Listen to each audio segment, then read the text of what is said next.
C'est vendredi, c'est les avis d'Alexis, bienvenue dans ce nouvel épisode. Et aujourd'hui on va parler d'un tour, alors je crois que c'est un français, Manu Joe, parce que je me rappelle de Johan Fontaine de Magical Slate à l'époque, qui parlait de lui sur Instagram, donc je crois que c'est un français, c'est produit par Vanishing Ink, donc une entreprise anglaise-américaine, et pour le coup, je me suis dit, quand je l'ai vu, attends, mais Mathieu Biche a déjà sorti ça.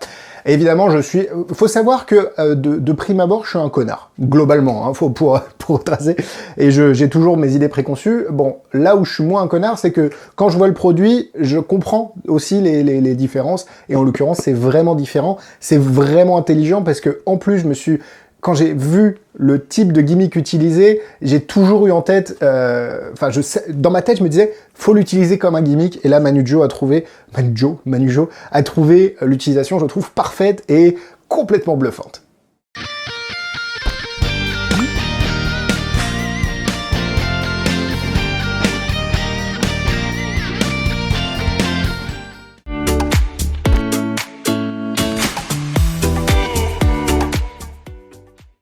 Planétarium, c'est un reveal de cartes, hein, comme on en a vu 1000, enfin non, comme il en existe 1000, parce que celui-là, on n'en a pas vu beaucoup.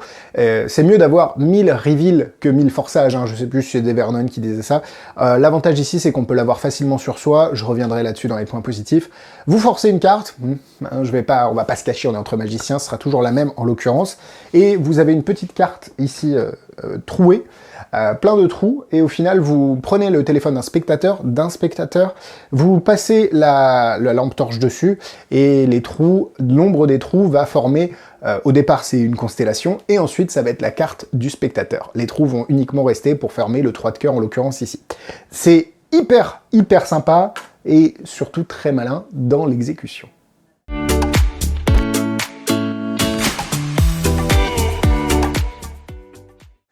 Planétarium est vendu 34,90 ou 39,90. Allez voir sur le lien dans la description, je vous laisse, je crois que c'est chez Marchand de Trucs, bah, comme d'habitude évidemment, Marchand de Trucs, Ludo, Lily, le sang de la veine, les amis, n'hésitez pas à leur laisser un petit commentaire quand vous passez commande chez Marchand de Trucs de la part des avis d'Alexis, ça fait toujours plaisir et ça permet de voir qui vient de part. Si vous voulez pas laisser de commentaire, vous pouvez juste dire les avis d'Alexis, c'est la meilleure émission de magie depuis 10 ans, ou Alexis est beau, Alexis est magnifique, c'est le meilleur magicien, enfin bref, vous mettez un truc vrai et honnête, hein, tout simplement.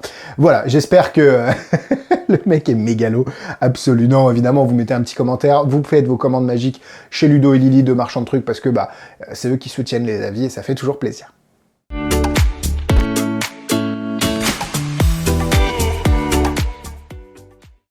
Alors, qu'est-ce que vous recevez? Le packaging est comme d'habitude très quali chez Vanishing Ink, mais vous pouvez aussi vous abonner au Patreon. Ah, je vous ai eu le Patreon, le premier lien dans la description. Qu'est-ce que c'est? C'est le Netflix des avis d'Alexis. Vous avez une vidéo supplémentaire par semaine, faut vous abonner par mois ou par an. Par an, vous avez 2 mois offerts sur votre abonnement, donc c'est quand même pas mal du tout. Et vous pouvez évidemment bénéficier d'une vidéo supplémentaire. Je vous envoie des pins chez vous dès votre inscription. N'hésitez pas à m'envoyer votre adresse aussi, parce que je ne vois pas souvent, enfin pas toujours, pardon, les nouveaux inscrits. Bref, et puis c'est top, parce que vous pouvez bénéficier de contenu additionnel, de petits concours, de petits cadeaux, de petits tutos, bref, c'est quand même assez sympa comme plateforme.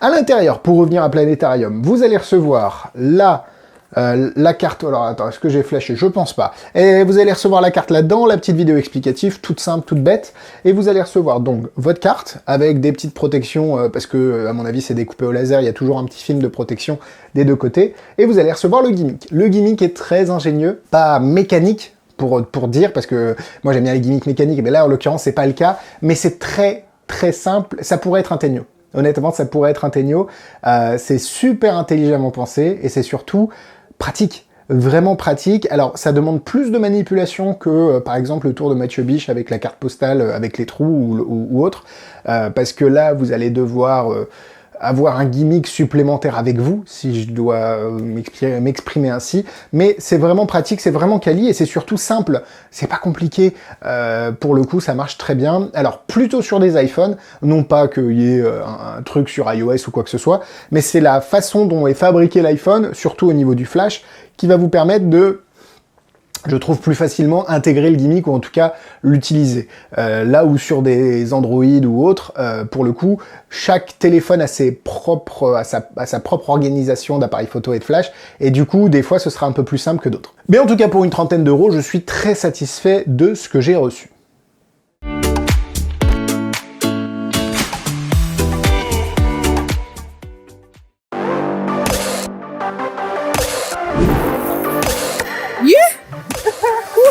behind you. You can examine it if you want. You can play with it.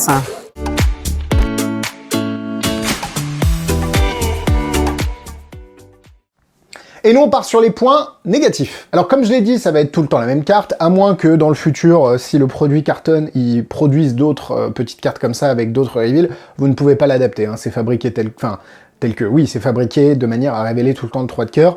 Vous ne pouvez pas changer par vous-même la révélation, mais c'est pas problématique en soi parce que vous n'allez pas le faire 15 fois au même spectateur.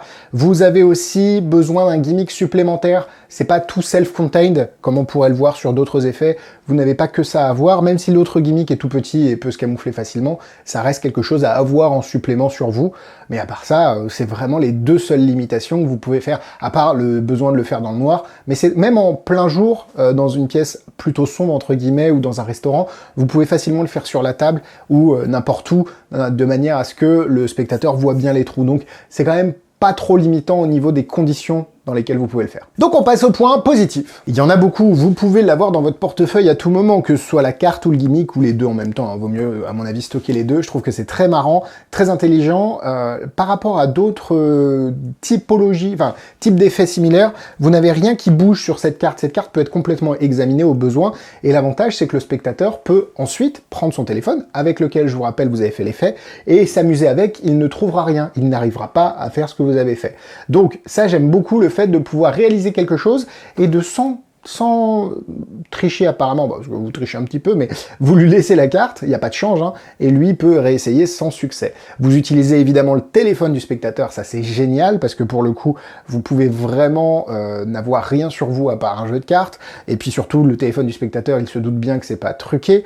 Vous avez la possibilité de le faire de manière assez visuelle, progressive ou d'un seul coup, et ce que j'aime beaucoup, c'est qu'il n'y a pas de partie qui bouge, tout est... Le Manujo a externalisé un petit peu le problème, il s'est dit ok, on va truquer ça, parce que ça c'est truqué, mais le spectateur peut l'examiner. Alors là vous êtes en train de me dire, attends, c'est truqué, mais le spectateur peut l'examiner.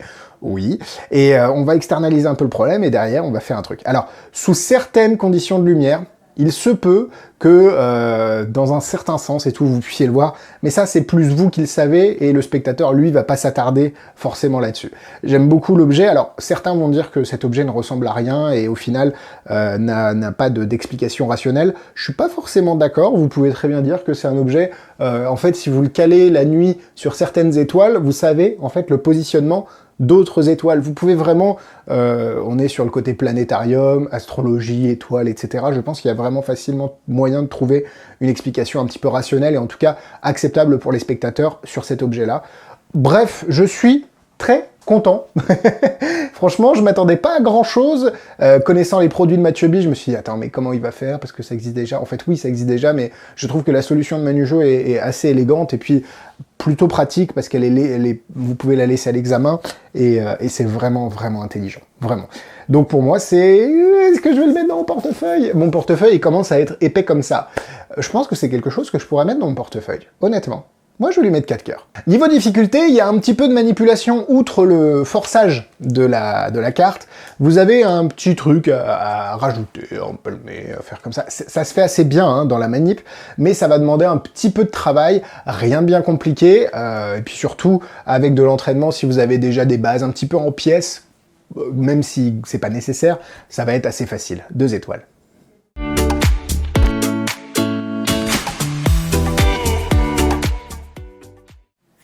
En produit similaire, vous avez évidemment... Alors, je me rappelle que Mathieu Biche avait sorti quelque chose avec des cartes à jouer. Je le faisais avant d'arriver dans ma nouvelle maison quand j'étais petit. Donc, à mon avis, j'avais moins de 10 ans. Moi, moins de 10 ans, non. J'avais moins de 10 ans. Ouais, non, j'avais 10-12 ans, quelque chose comme ça. Et il l'avait expliqué, alors, je sais plus où, hein. Et je me rappelle me faire des trous dans des cartes bicycle, et juste en secouant, il y avait de la colle, il y avait des cartes qui... Bref, c'était très sympa. Et ensuite, ça a été publié par Tenio, avec une carte postale que j'ai réussi à me procurer, qui est très très intelligent aussi. Après, sur ces effets de trous qui bougent, c'est pas des trous qui bougent, parce que c'est des trous qui révèlent quelque chose. J'ai pas d'autres références. N'hésitez pas à mettre dans les commentaires si vous voyez d'autres effets du même type. Voilà, la vidéo est terminée. Merci à vous de l'avoir suivi. Instagram, YouTube, Facebook, tout est dans la description. Le lien pour le Patreon, le lien pour les tours à vendre, et Planétarium.